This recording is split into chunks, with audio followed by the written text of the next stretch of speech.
Hi everyone, my name's Blythe, your resident tech consultant. I'm here today with another tutorial video. Today's topic is Blooket. Yes, Blooket. If you've used Kahoot or Quizzes or Pear Deck, any of these interactive student tools to get real-time feedback from your students, then Blooket is the new kid on the block. In this video, we're going to talk about why choose Blooket. What makes it different and special? It's unique than all the rest, and it has some added features. So then we'll look at the key features to be sure and look at when you're setting up your account and your first game. Then we'll have a quick preview of getting started, and off you go. Maybe this is the new tool to spice up your lessons and start tomorrow with your students.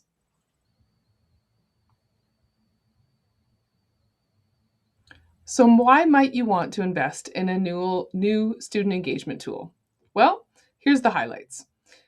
Blooket comes with pre-made sets of questions made by other educators.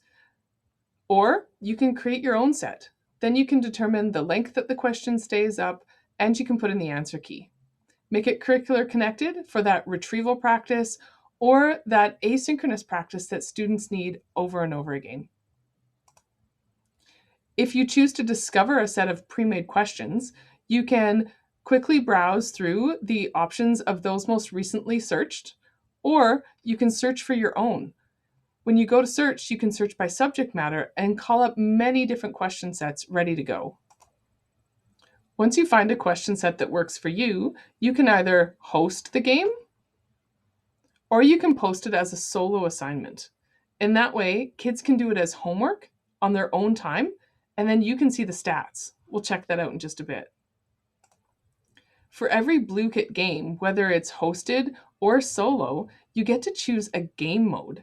This adds that element of gamification where students earn points for every question answered correctly, and then they get to play a little game, whether that's buying towers to defend against the evil Blooks, or building their cafe, or the Tower of Doom, and many, many other options. It gives kids that little break in between having to think to have a little bit of play.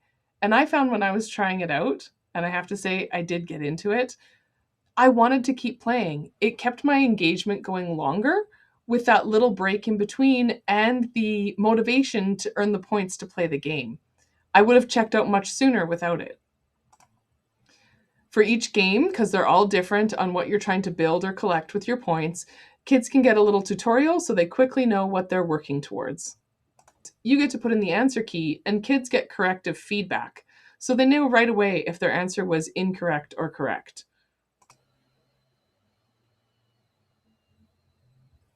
Okay, so you're still here, so clearly I've sold you on the idea that Blooket is worth checking out. In which case, here are the key features. Once you choose a set of questions and you choose your game mode, look for specific game modes that can either be hosted or posted as homework, or this one shows that it can be both. Some game modes can only be hosted, some can only be homework. So make sure you pick the game mode that suits the activity for your students. Just like Kahoot, there's a join code. So once you've set up the game and you want to host it, then kids simply go to this URL and you can copy it here with a link. They pop in their game ID and off they go, they've joined you. The nice thing about Blooket is that you can ensure kids have to sign in with their account. So no anonymous joining, and then you get the data afterwards to know how they answered each question.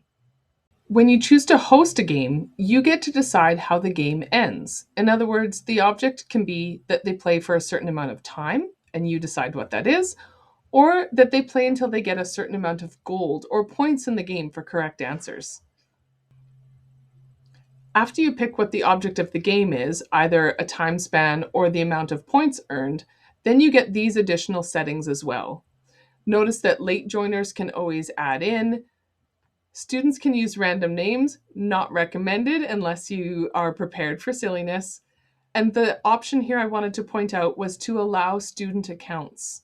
Here's what I was talking about, where if this is checked on, students have to sign in with their Google account. Makes it a third-party app, but also make sure that it's only students in your class and that you get the data connected to the student account afterwards.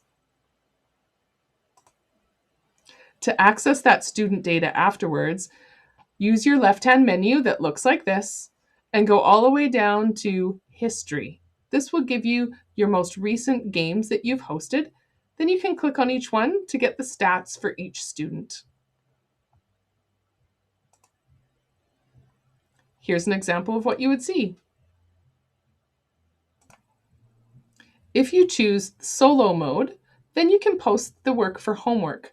And that way you can set the due date by the days, hours, and minutes in which students have in order to complete the activity.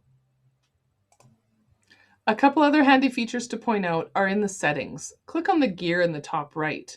Then one of the sections will be for edit info. I wanted to point out here that as a teacher, you can switch to student account, and in this way you can give a nice demo and show the students exactly what they see for the first couple times that they're doing games. Especially with the hosted and solo modes, good to clarify so they know where to click. Last but not least, this is considered a third-party app, especially if students are logging in. Be sure to read the privacy policy and the terms of use. Make sure if students have completed FOIP forms and you've notified parents before use. So now you know why you might want to use Blooket. You've seen some of the key features.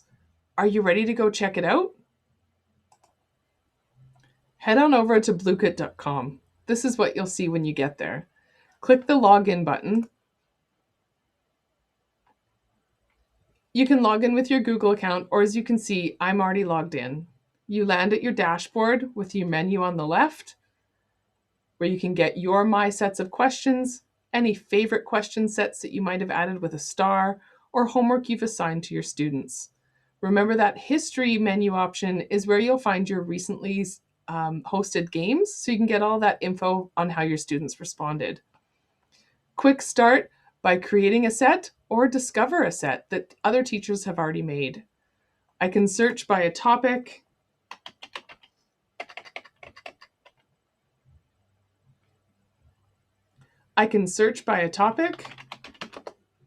And quickly pull out many question sets that might be applicable for my students.